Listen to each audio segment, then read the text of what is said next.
Salve pessoal, tudo bem? Aqui quem fala é Murilo Camano. Mais uma quarta-feira que se inicia e mais um episódio do podcast Nutritivamente.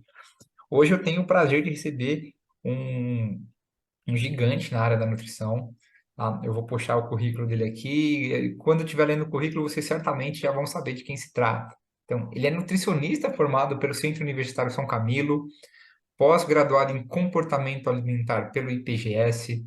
Ele é ativista anti-gordofobia em ambientes de saúde, conselheiro do Conselho Regional de Nutricionistas, membro e coordenador do Departamento de Voz da Associação Brasileira de Estudo da Obesidade e Síndrome Metabólica, coordenador no Departamento de Peso da Associação Crônicos do Dia a Dia, idealizador da página Nutricionista Gordo, que faz a divulgação científica sobre os riscos causados pela gordofobia na área da saúde, com alcance para todo o Brasil.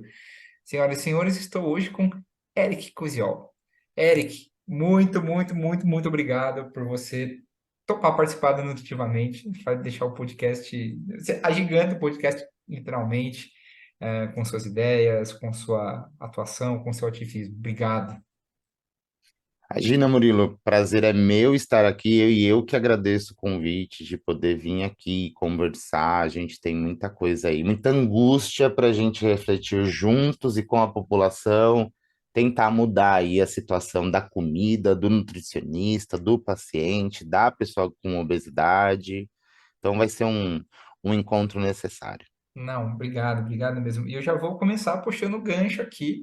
É, Queria que você explicasse para quem está ouvindo a gente o que é gordofobia, tá? E por que a gente precisa debater sobre ela cada vez mais. Ao invés de explicar em termos técnicos e ao pé da letra, eu acredito que vale a pena a gente tentar simplificar, né? A gordofobia é uma crença de que a pessoa chegou àquele peso porque ela quis. Pronto. Então, essa crença, ela faz com que você vá para lugares perigosos. Então, por exemplo, ela chegou lá porque ela não se esforçou em controlar o seu desejo de comer, ela chegou lá porque ela não se esforçou em fazer atividade física, e isso não é verdade. A obesidade é uma complicação bem complexa de várias coisas. Pode ser de estilo de vida, mas ela pode ser também de outros fatores, como metabólicos, genético, psicológico. Então, a gente precisa entender assim, o estigma é o fato de que a pessoa gorda já carrega essa imagem de fracassado. E por ele ser fracassado, ele vai ser impedido de estudar, ele vai ser. E aí a gente fala, esse pessoal, imagina, estudei com tanta gente gorda. É, pessoal, porque assim, escola básica é obrigatório. Sim. Mas agora, recentemente, com muita luta, as coisas podem estar um pouquinho melhores. Mas a gente tem estudos aí, no caso dos Estados Unidos, que você é selecionado para ir para a faculdade, de pessoas que não eram selecionadas por serem gordas, né? A gente também no Brasil teve um período que você passava por uma entrevista para ser selecionado para mestrado, doutorado. Então a gente percebe que quanto maior o nível do estudo, menos a pessoa gorda consegue chegar lá. No trabalho, mesma coisa, pouca promoção. E aí a gente começa a entrar em áreas muito mais perigosas, porque fica uma falta de lógica. Por acreditar que a obesidade é causada propositalmente pela própria pessoa, por exemplo, as áreas da saúde, até as que alegam tratar da obesidade, não se estruturaram de forma adequada. E as falhas viravam até mesmo um meio de motivação. Então, não vai ter uma cadeira para ele sentar para ele perceber que ele tem que emagrecer. Você está falando de um lugar onde a pessoa vai ser tratada e ela não vai poder sentar porque ela tem que emagrecer. Tem relatos de pessoas que tiveram que sentar na escada da maca, aquela escada de metal que a gente sobe na maca para ser examinado, e a pessoa precisou sentar lá. Também os casos mais conhecidos são os que as pessoas precisam fazer exames em aparelhos utilizados na veterinária, né? Porque são animais maiores. Então, e aí esses exames comportam as pessoas, porque nos aparelhos para os hospitais não nos cabe. Então, a gordofobia é uma crença ilógica de que nós somos inferiores e de que nós somos um símbolo, né? Um verdadeiro símbolo do fracasso. Cara, é absurdo, né? E uma questão que eu bato muito, Eric, acho que você pode falar com muito mais propriedade que eu, é a questão social também, né? A questão social ela tem um impacto gigantesco na questão de controle de peso e tudo. Um ultraprocessado hoje é muito mais barato que um alimento saudável. Existe essa questão de marketing que pega na cabeça de crianças. Então, isso é uma coisa que influencia negativamente e o pessoal não vê. Fica nessa questão só de, ai, se esforça, você não se esforçou o suficiente. É frustrante para mim isso. Cara, tem que entender é um contexto muito mais amplo do que apenas isso. É multifatorial e multifatorial literalmente, né? Não é um, dois, às vezes três, quatro, cinco fatores que pegam e, e tem essa influência, cara. Eu fico muito chateado. Você, como ativista, acho que, que, que fica muito mais do que eu. Que isso daí que você está citando, aí entra no conceito de estigma, que é do Irving Goffman, né? Ele fala sobre o estigma e a gente pode pensar o estigma como marca. Então, assim como você marca um gado para dizer que é seu, a gente tem vários estigmas sociais. E o estigma social da obesidade, ele está atrelado à questão do esforço. E você percebe que é interessante que mesmo na atualidade, e a gente se acha, todo mundo se julga tão evoluído, e volta e meia a Né? gente percebe que a gente não evolui nada, o que evolui é a justiça, a ciência, Exato. o meio externo evolui, o ser humano, se a gente, eu vejo aquelas séries de zumbi, apocalipse, eu falo, é muito interessante porque é isso mesmo, né? Se a gente tirar a justiça, se a gente tirar a ciência, a gente volta aos primórdios da humanidade. Então, o que que é a teoria do estigma, o conceito do estigma? É você acreditar que aquilo, né, é uma representação. Então, a pessoa gorda virou uma representação social de fracasso. Mas aí a gente começa a ter que fazer algumas outras perguntas do cadê os profissionais de saúde que cuidam dessas pessoas para proteger elas e dizer que isso não é fracasso? Hoje a gente pode dizer que só tem câncer quem fuma ou quem não se exercita. Não, a gente sabe que há maiores chances, né? Claro que o cigarro é uma. É óbvio que o cigarro é uma chance tão grande que é quase uma certeza, mas existem outros cânceres, né? E a gente precisa de um cuidado para falar sobre isso. Uma outra coisa importante também é, a gente consegue dizer que só contrai HIV quem transa muito ou quem é homossexual? Não. Hoje em dia, a gente sabe que o HIV está relacionado à falta de proteção. Então, isso, então a gente não pode dizer que aquela pessoa pegou o HIV porque ela é promíscua. Às vezes não, tem vários casos de pessoas que contraíram na primeira relação, estava perdendo a virgindade e contraíram. Então, assim, o que a gente precisa começar a perceber é que o estigma, ele bloqueia a nossa consciência e aí, infelizmente, ele acaba bloqueando também ou aprofundar na questão e isso faz com que a gente não perceba outros fatores importantes que a gente precisa conquistar. Tá. Eu queria saber, assim, você pode, como eu disse, né, que quem tem a propriedade hoje é você, tá? No episódio. Eu sei muito pouco, tá? Atendi pacientes obesos. Por ser nutricionista, eu entendo a questão de atuar contra a gordofobia e tudo mais, mas eu não sei dizer quais são os impactos da gordofobia na vida de uma pessoa. Você pode falar pra gente? Não? Enfim. Posso. Bom, a primeira coisa que eu queria pontuar aqui, Murilo, não é nem te corrigindo, por favor, é te alertando. Certo. Vamos falar sobre algo chamado person first, que significa pessoa primeiro, né? Pessoa em primeiro, primeira pessoa, não sei, mas assim, seria a gente entender que é uma pessoa dentro do diagnóstico. Certo. Tá? E não uma pessoa se transformando diagnóstico. Então, quando a gente diz assim, diabético, hipertenso, ou então quando a gente diz assim, aidético, que não se pode usar mais, a gente precisa entender que a gente está destruindo a identidade da pessoa, a gente está removendo dali que é um pai, que é uma mãe, A gente está removendo dali que aquela pessoa estudou, trabalha, tudo que ela se formou como ser humano, como pessoa, né? E o que que acontece? Acaba que ela se transforma em doença. Então, quando a gente usa o termo obeso, a gente está dizendo que a pessoa é a obesidade. Então, é sempre pessoa com obesidade, ou como nesse episódio você está falando comigo, eu, Eric, me sinto melhor e mais confortável com o termo gordo, justamente por lutar contra todas as violências que eu vivi. Então, hoje eu uso o termo gordo como forma de resistência.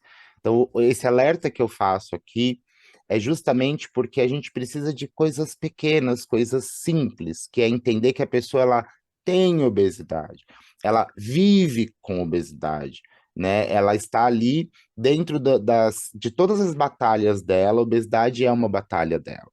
E ela não é a obesidade. Então, se a gente já está falando que ela, o corpo dela, o tamanho dela virou um símbolo de fracasso, vamos tirar também isso, de tornar a identidade dela o obeso, né?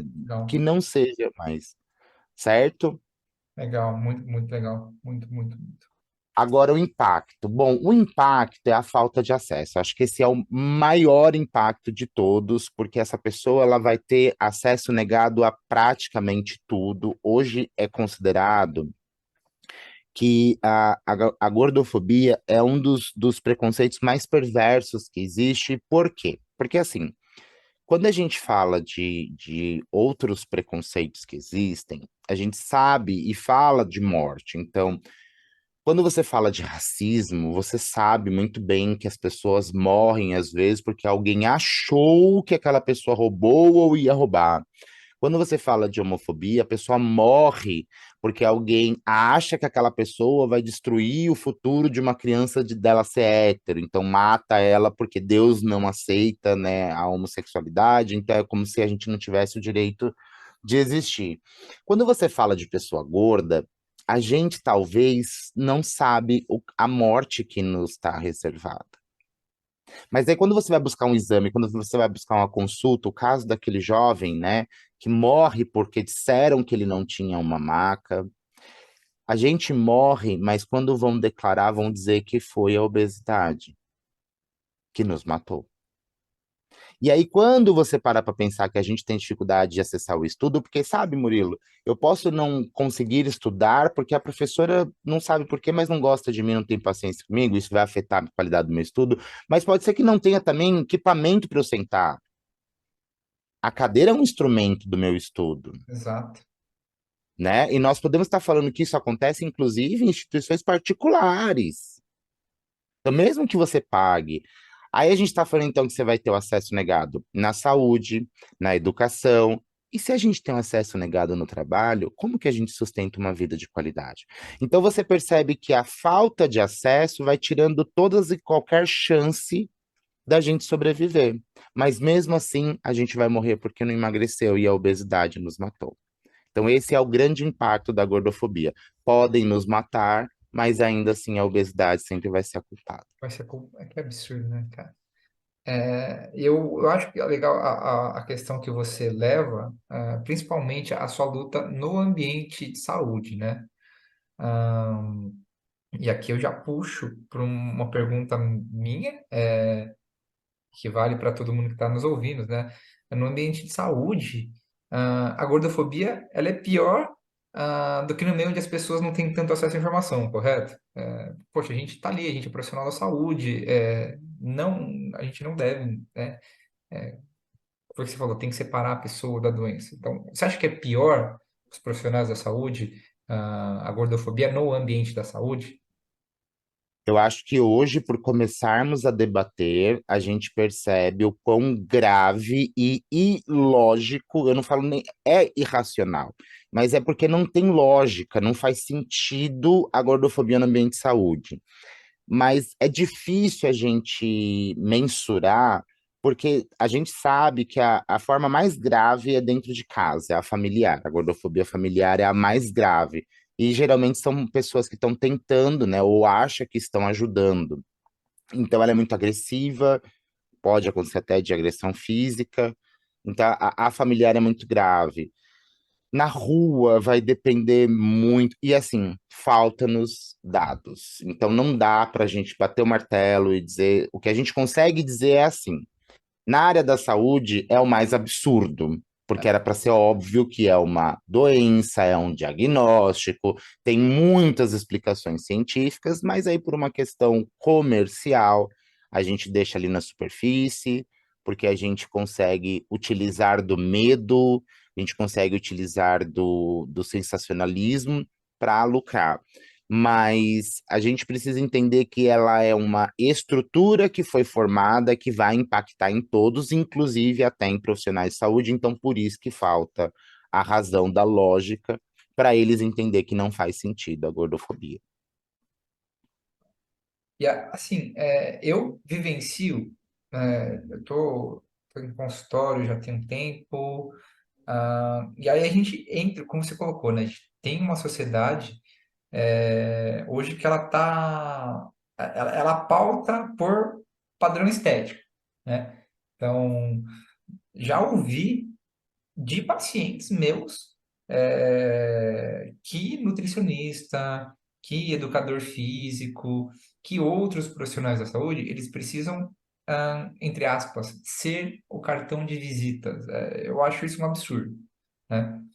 Já debati com muito paciente, inclusive, falei, meu, mas você está buscando um profissional da saúde pelo conhecimento que ele tem e como ele pode te ajudar, né? Então, eu acho que existe muito essa questão de a gente precisar dentro de um determinado padrão estético. Você, como nutricionista, já sofreu algum preconceito com relação a isso, Eric? Bom, eu cheguei na nutrição por conta da minha trajetória de dieta, né? Hoje eu sei que dietas, por conta de ter conseguido minha pós em comportamento alimentar, eu sei que dietas não são sustentáveis a longo prazo e tá na hora do nutricionista entender que dieta é alimentação. O dieta, socialmente dito, é o regime, ou seja, tudo que é feito de forma não possível de sustentar, não sustentável, ela vai falhar. E aí não é o paciente que está falhando. E as estruturas dos regimes, né? Vamos tomar cuidado porque dieta para gente é alimentação. Mas Exato. o que a sociedade chama de dieta é o que antigamente se chamava de regime. Então, quando a gente fala de regime, nós estamos falando de uma intervenção, muitas vezes uma intervenção muito fora de vários contextos, inclusive de um contexto fisiológico, e isso não pode ser sustentável, e aí a pessoa sai disso para um cenário até pior. Então, foi o que aconteceu comigo, e por conta dessa trajetória, eu fui parar na faculdade de nutrição, e eu passei por todos os tipos de preconceito, quase toda entrevista de emprego eu tinha que explicar por que que eu era nutricionista e eu era gordo, porque não se enxerga a obesidade como uma doença, e a nutrição, os profissionais começaram a achar que o corpo é moldável, mas aí é que tá. Essa é uma malícia comercial, porque Murilo, Tá? você é um homem magro, então para você é muito fácil falar que quem quer é só se esforçar. Ah, Você nunca. Que nem eu vi um rapaz uma vez, que ele engordou, né, quando saiu minha matéria, inclusive ele até me marcava nas publicações dele. Ele engordou para emagrecer, para dizer que era fácil, era só querer. sim, Aquilo super. foi tão absurdo, porque assim, primeiro de tudo, dá mesmo para engordar e no mesmo ano você emagrecer. Isso é fácil. Só que tem um porém ali. Ele acabou de criar células adiposas que nunca mais vão se desfazer. Exato. Tá ali, ó. Nunca mais. Ele aumentou a quantidade de célula adiposa, murchou elas. Ele pode até fazer o que for, mas parabéns, meu querido. Você acabou de iniciar um processo aí que agora ele vai começar a trabalhar.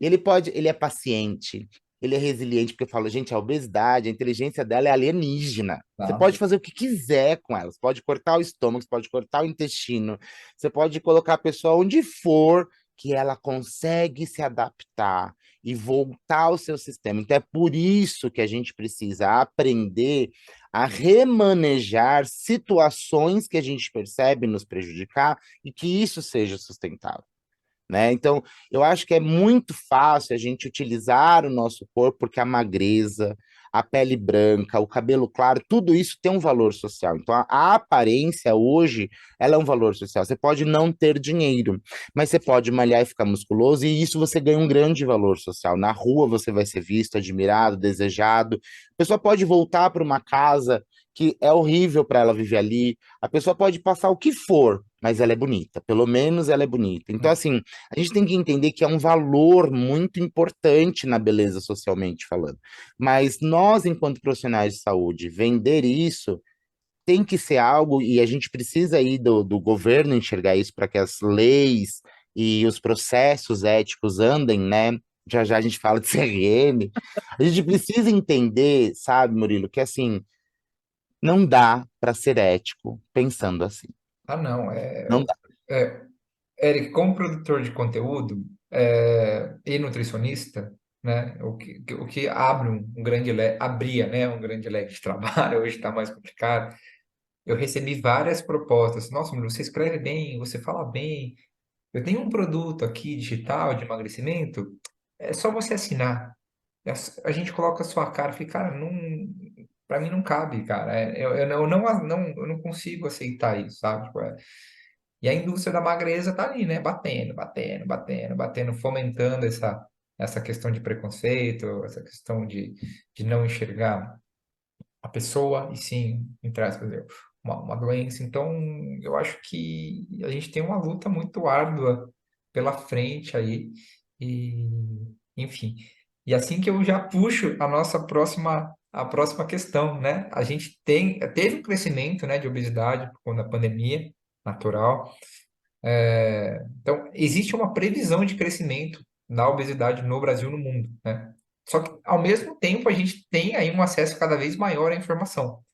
Então, como é que você vê a questão da gordofobia hoje e no futuro próximo? Você acredita que vai ter mais respeito, vai ter mais compreensão, ou você acha que vai piorar? Eu sou esperançoso por natureza, mas eu também tenho vivido muitas situações que têm me mostrado que a gente tende a avançar bastante, sim.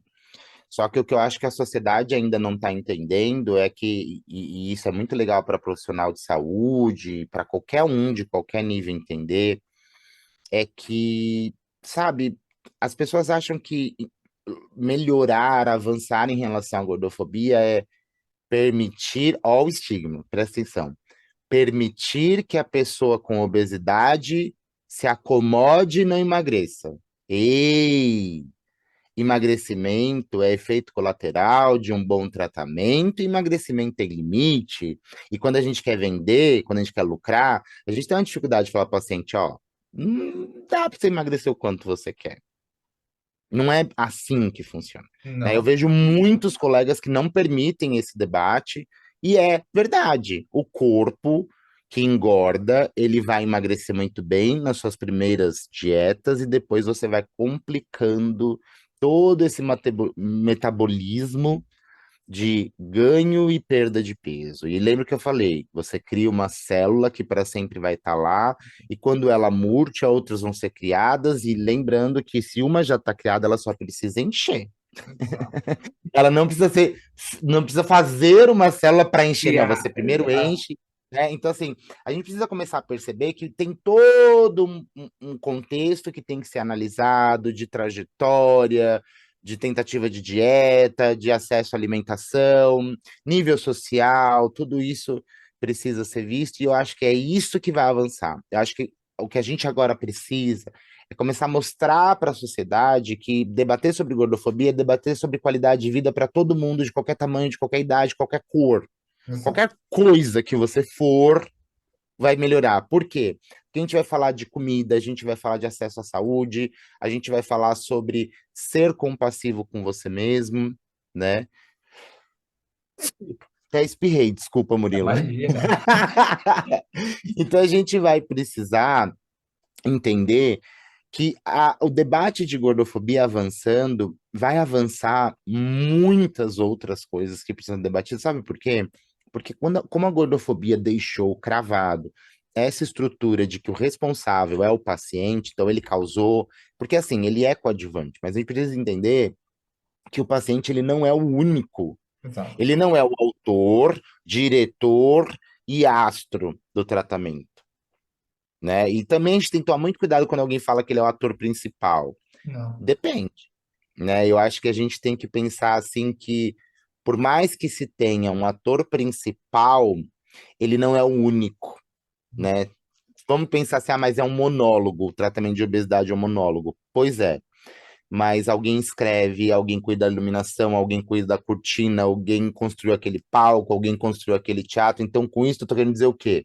Você pode ser o ator principal de um grande espetáculo, mas se estão falhando na produção de alimentos, se estão falhando em cidades que a gente pode se locomover, se estão falhando em acesso à área da saúde, se estão falhando em acesso à área de tratamento mental, não dá para você fazer um espetáculo, porque seria como você entrar num teatro que está caindo, as cadeiras são quebradas e machucam. Então, assim, Só assim. no caso da situação atual, é mostrar para a sociedade que a pessoa gorda, o espetáculo dela é num lugar insalubre, é numa situação que ninguém consegue sequer entrar lá dentro. Então, como que dá para a gente dizer que ela consegue fazer o seu espetáculo aí, que é se cuidar?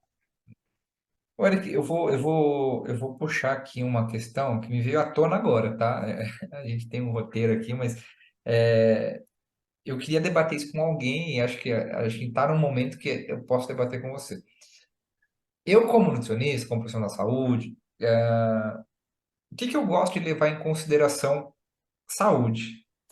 Exames dentro de uma normalidade, a pessoa feliz consigo mesma, né? Um bem-estar físico e um bem-estar psicológico. Eu acho que saúde não podemos resumir apenas a isso, mas isso é mais do que meio caminho andado. Então, eu já atendi pacientes sobrepeso, já atendi pacientes gordos, né? Não vamos estigmatizar, vamos falar gordo mesmo.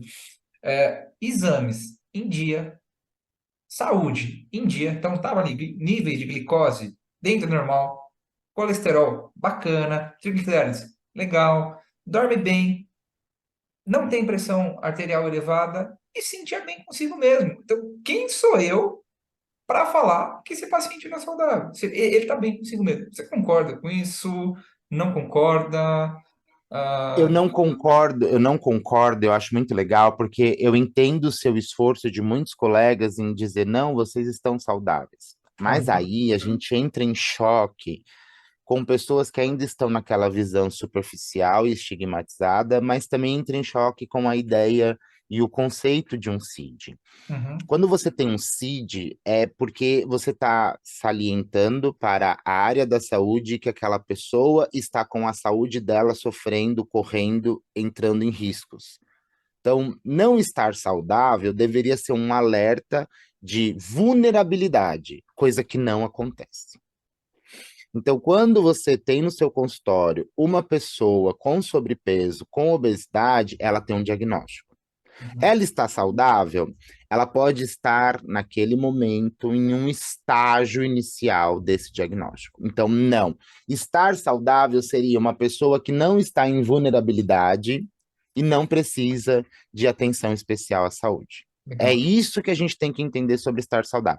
Estar saudável é você não precisa ocupar um espaço, um profissional, nada que ali está para pessoas com diagnóstico, pessoas que não estão saudáveis, pessoas que estão doentes. A gente enxerga como doente algo que nos reduz. Então, mais uma vez, você perde valor social. E não é essa a questão. A questão é estar doente é um passe para você poder entrar nos ambientes de saúde e se cuidar. E no caso da obesidade, Murilo, quem melhor avançou, quem melhor enxerga isso é o Canadá. Eles, na verdade, estão avançando muito bem em tudo que diz respeito de obesidade, pelo menos de forma documental, vamos dizer assim, né? Mas lá eles colocaram a obesidade como estágios, então existem vários estágios. E esse estágio que você citou é o estágio zero.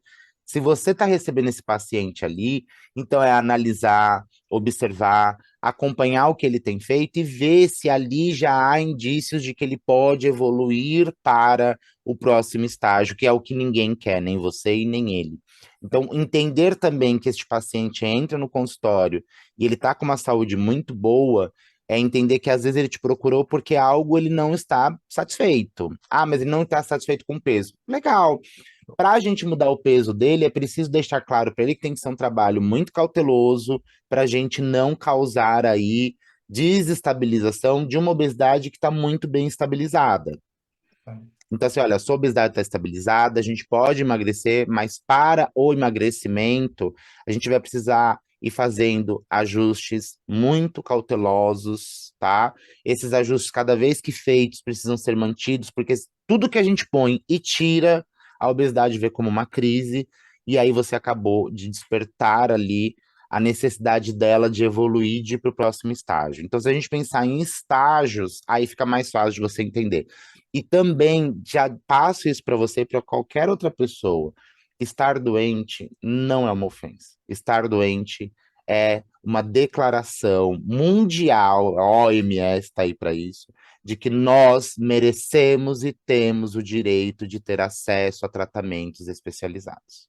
Legal. Tá vendo? Ó, eu tinha uma visão, você me mostrou uma visão, né? Você complementou a minha visão. Eu tinha uma ideia, né? Realmente, era uma ideia inicial, complementou. Até quando chegar os próximos pacientes, vou lidar melhor com eles, cara. Obrigado. Eu falo, aqui no podcast, eu trago as informações para quem está ouvindo, mas quem mais aprende sou eu, né? Então, eu estou passando com.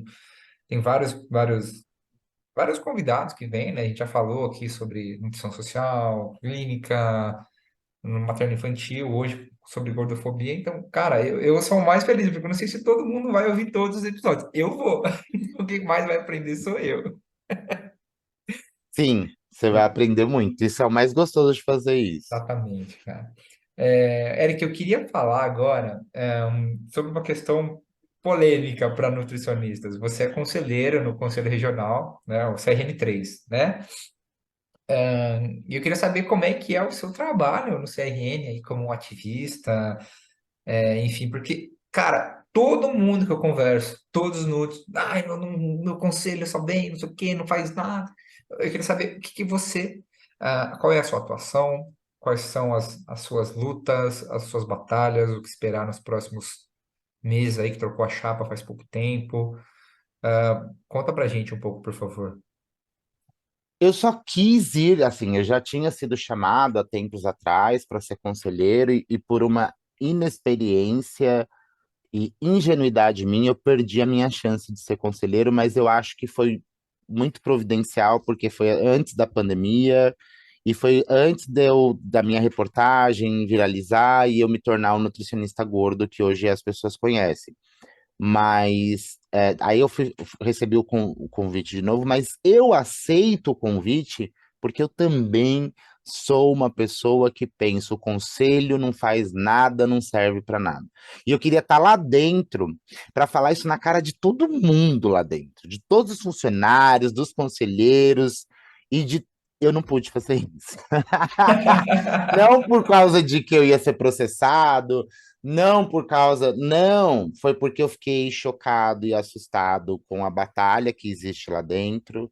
Só que uma coisa eu tenho batido muito na tecla: se a gente não gritar por socorro para o nutricionista aqui fora, se a gente não conseguir estruturar a consciência da nossa classe lutar, eu não estou querendo dizer que eu tenho que te passar paciente meu para ser unido com você. Não. Hoje eu tô aqui, tô batendo um papo, tô te ajudando. Ah, você pode me divulgar no seu perfil? Às vezes pode, às vezes não. Gente, não, união não é isso, não é sobre você trabalhar. União é sobre a gente ter respeito, a gente conversar. Quando algum colega falar algo que a gente não concorda, claro, né? Vamos lá que tudo tem um limite, mas assim, é a gente até perceber que dá para aprender mesmo não concordando com o outro, mas é entender que lá dentro eu fui obrigado, né? Porque a experiência me obrigou a ver coisas que me angustiou por ver gente que trabalha demais e que eu já teria desanimado. Então, se a gente desanima enquanto nutricionista, lá dentro se desanima ainda muito mais. Né? Então, por exemplo, para você ter uma ideia, eu não posso abrir, eu não posso dar detalhes, mas eu tenho uma angústia muito grande de ver o que, que acontece com os processos éticos e o jeito que o Ministério Público enxerga a gravidade. Mas, ei, não é só na nutrição, tá? É também na medicina, é também na psicologia. Então, O que eu comecei a bater na tecla lá dentro é: precisamos falar com os inscritos, precisamos falar com os nutricionistas e os técnicos de nutrição e dietética. A gente precisa começar a conversar com eles de forma que eles entendam cada vez mais que nós estamos lutando e nós estamos perdendo as batalhas, porque assim a gente pode, com muito mais cabeça pensando, achar respostas para ir para a próxima fase das nossas batalhas, né? Então, eu entro lá dentro como um nutricionista, até não sabiam se essa coisa do ativista ia ser perigoso. Falei, sendo perigoso ou não, eu não deixo de ser ativista. Até ontem eu levei minha mãe no médico, ontem não, segunda-feira eu levei minha mãe no médico, e aí a gente teve um problema lá que é um erro de gestão, tá? O médico pediu para ela passar com o cardiologista, ela não pode, ela tem que sair de um lugar, andar 10 quilômetros, ir para uma unidade básica de saúde, para lá na unidade básica de saúde eles marcarem o cardiologista. Porque neste lugar que ela estava, ela que tem osteoporose avançada, artrose, estamos investigando aí um provável problema no coração. Esta mulher tem que se virar e ir para 10 quilômetros longe para marcar o cardiologista, para depois, num futuro, ela ir nesse mesmo lugar. E se o cardiologista indicar para alguém, ela volta para. Isso é erro de gestão. Exato. E aí eu já comecei lá dentro do hospital. Vocês precisam reclamar para a Secretaria de Saúde. Nós... Aí eu falei, minha mãe, meu Deus, eu queria parar de ser ativista. Ela falou, meu filho, o mais bonitinho era que todo mundo ficou, isso aí. Ela falou, o povo já estava engajando a sua luta. Porque eu não tenho como deixar de ser ativista. Eu passei por muita injustiça me tratando com obesidade, e hoje a única coisa que eu quero é, de alguma forma, nem que eu não consiga nada, é deixar para o mundo isso não é justo. Porque me vingar de quem me fez mal enquanto me tratava de obesidade, paciência, não vai rolar. Mas se eu impedir que outras pessoas passem pelo que eu passei, me sinto, né, vitorioso. Então, eu acho que estar dentro do conselho, o Eric vai continuar sendo um ativista. Quem quiser pode me procurar. Só que eu vou ser honesto, Murilo. Eu tô com muita dificuldade para responder as mensagens. Eu estou demorando. Em Instagram eu desisti, porque a caixa de entrada no Instagram ela é impossível de lidar com ela. Você também acha isso? Pô, eu não sou tão famoso, né? Mas é complicado, né? É muito misturado, tudo É, se mistura. Tem principal, tem geral, tem geral, permissão, as solicitação. permissões somem, o Instagram decide. Ah, então essa mensagem aqui você não respondeu, apaga. E vai virando uma bagunça. Às vezes está falando com uma pessoa, entra Reels, entra não sei o quê. Tá tudo muito misturado. E eu que já tenho um déficit de atenção nível Eu também. nível X-Men, eu já fico ali pirando. Então fala comigo por WhatsApp, é o melhor meio.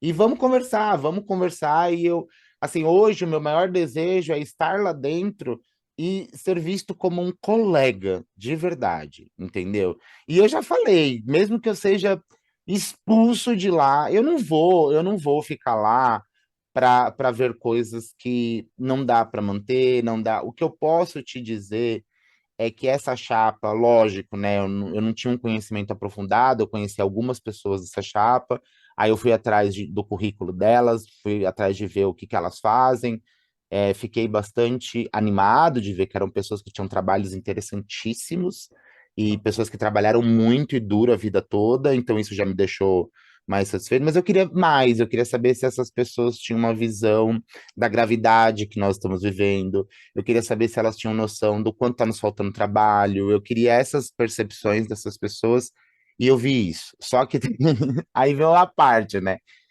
A gente poderia trabalhar muito menos, sabe, Murilo? A gente podia ir lá e É, aconselhar, falar, olha, vamos fazer isso, vamos fazer isso, vamos fazer isso, tá ótimo, muito obrigado, até amanhã.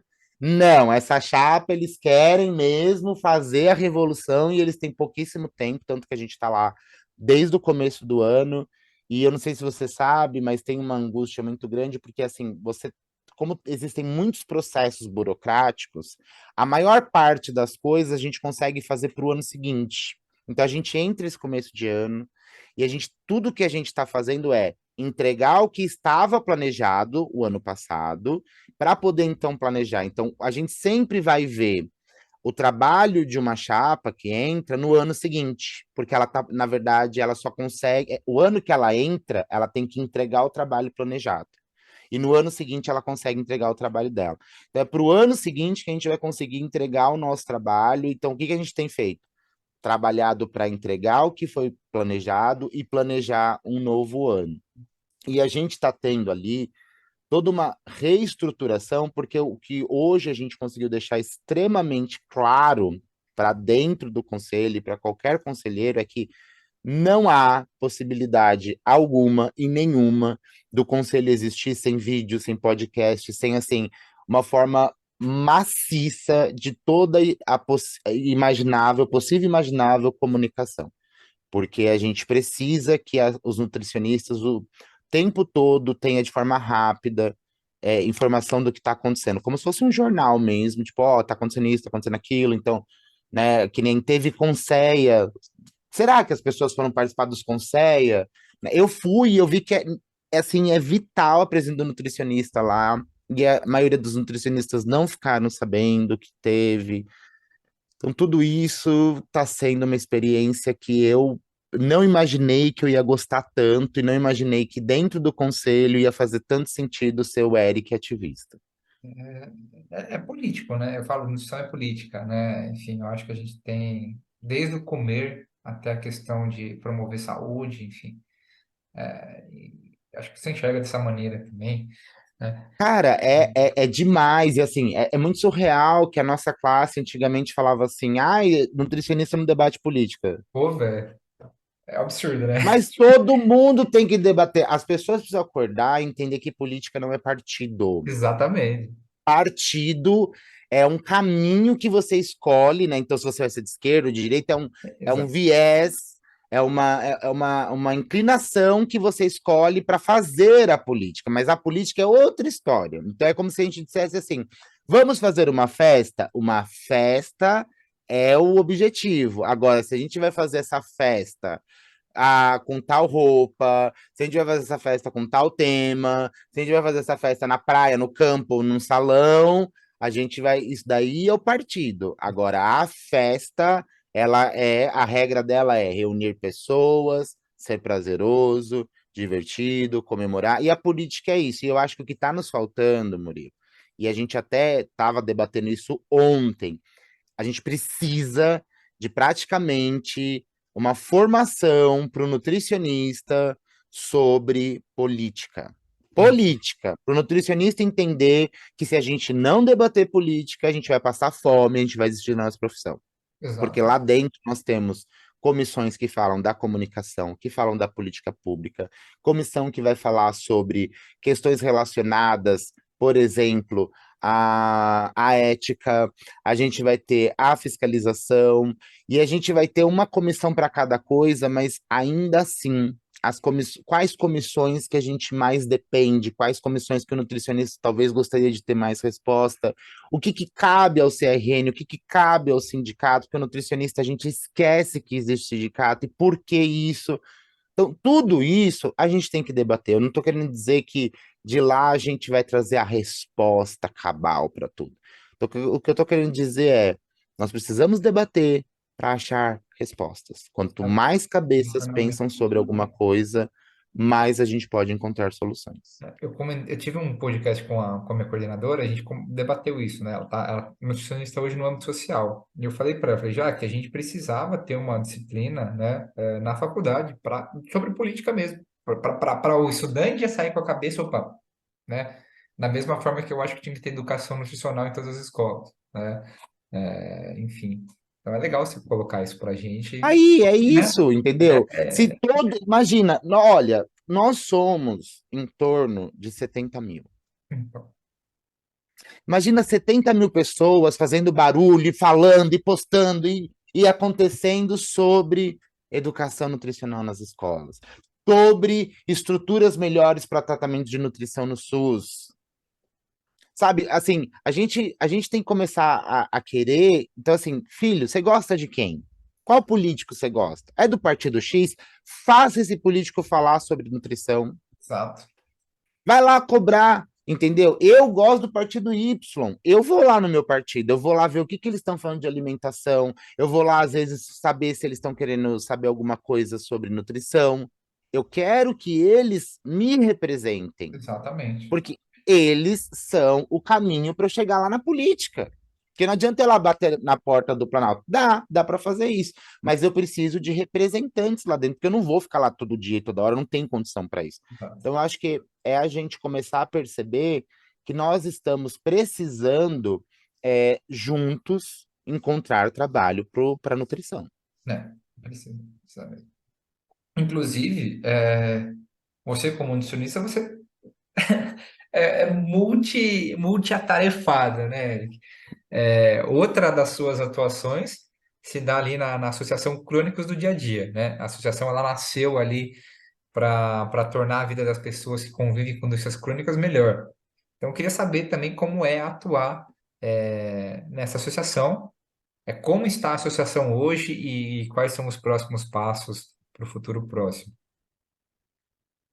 Cara, quando eu conheci eles, eles me convidaram para um evento e nesse evento a gente tinha que debater sobre obesidade. Na verdade, eu já tinha sido previamente chamado para uma espécie de encontro onde a gente se apresentaria e depois desse encontro eu fui para esse evento, onde tinha jornalistas e tinha eu.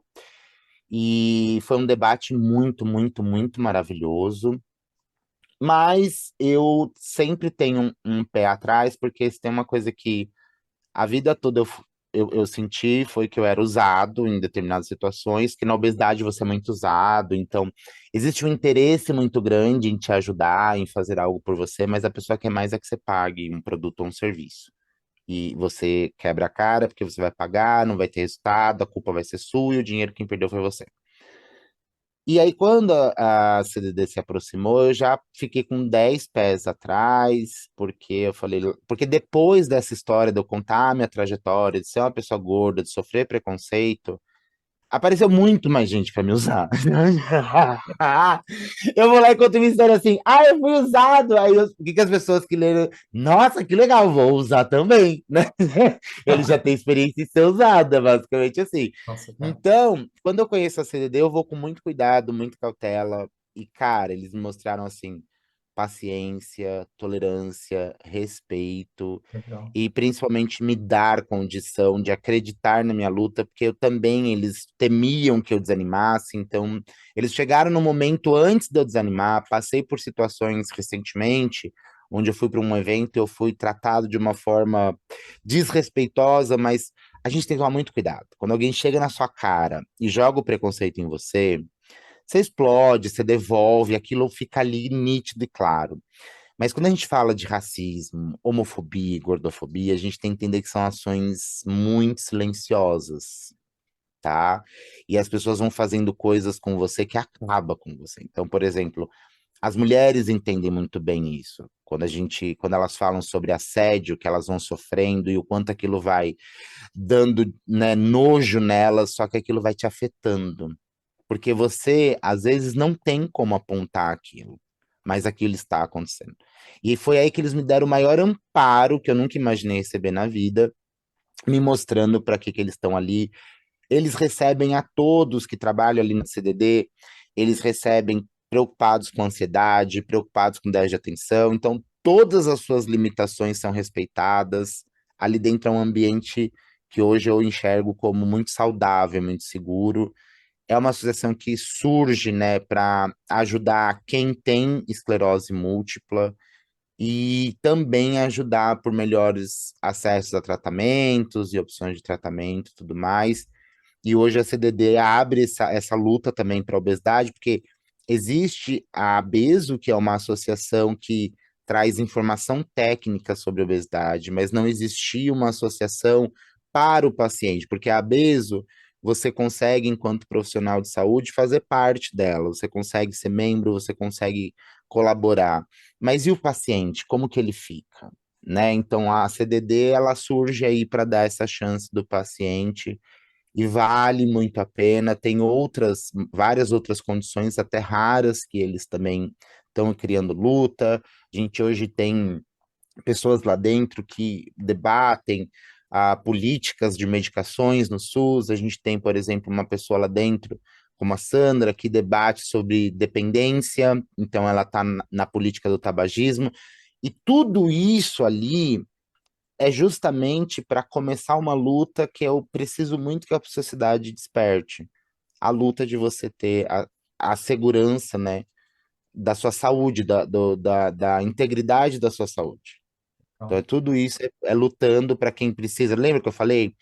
Para quem precisa ter o seu passaporte de se tratar validado, e para quem está saudável e não tem o passaporte ainda, que não precise ter, porque não é um passaporte que alguém quer. é, é complicado, cara, mas que legal, é bom saber que tem essas sessões, onde o pessoal possa buscar auxílio, né? Tem muita gente que não tem, não sabe para onde correr, então, né? O Crônicos do Dia a Dia aí, eles são uma associação na qual a galera pode confiar. E fico feliz com isso, fico feliz que esteja lá, né? Esse é um nome importante, né?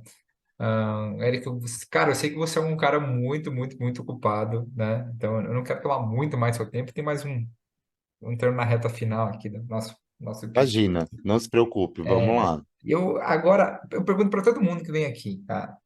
A questão de satisfação, tá? Então hoje eu queria saber qual é a maior satisfação pessoal, profissional, seja atuando como Nutri, como conselheiro, né, como coordenador aí da Associação Brasileira de Estudo de Obesidade e Síndrome Metabólica, ou então do departamento da Associação dos Crônicos do Dia a Dia. Não sei se você consegue falar uma satisfação que englobe tudo, ou cada um, enfim. Acaba sendo a satisfação e também o propósito, né? Eu acho que, assim, nos últimos tempos, o que me fez até, se você olhar meu Instagram tá bem paralisado, é que a gente o tempo inteiro se acha uma farsa, né? Que é a famosa síndrome do impostor. Impostor. Mas acho que no Brasil isso acontece muito com a gente porque a gente perde tudo. Então é como se a gente não tivesse direito. E aí a gente tem que tomar cuidado, porque a gente pode até se aproximar muito de algo que até o nome é difícil de citar, o suicídio, que é a gente pode acreditar que não temos o direito de existir. Eu acho que a minha maior satisfação foi descobrir que viver é maravilhoso e que existir é maravilhoso. E eu só tô sentindo esse prazer por ter chegado lá no CRN, por ter sido convidado para a Beso, por ter sido convidado para o CDD, por ter sido tratado com o respeito que eu fui na CDD, por ter os seguidores, por pacientes que enxergaram em mim meu trabalho. Então, eu acho que a minha maior satisfação é poder sentir o prazer de existir. Porque uma pessoa que tentou suicídio e que diariamente se questionava do porquê que eu era obrigado a viver, quando eu cheguei a essa conclusão do viver é incrível e o mundo é incrível. E o que eu sentia era a dor de não poder estar nesse mundo. E a gente pode. Todo mundo pode, todo mundo deve. Então, eu acho que a gente precisa começar a entender que essa angústia que a gente chama de síndrome do impostor está muito relacionado ao quanto nos tiram no Brasil. E a gente precisa lutar.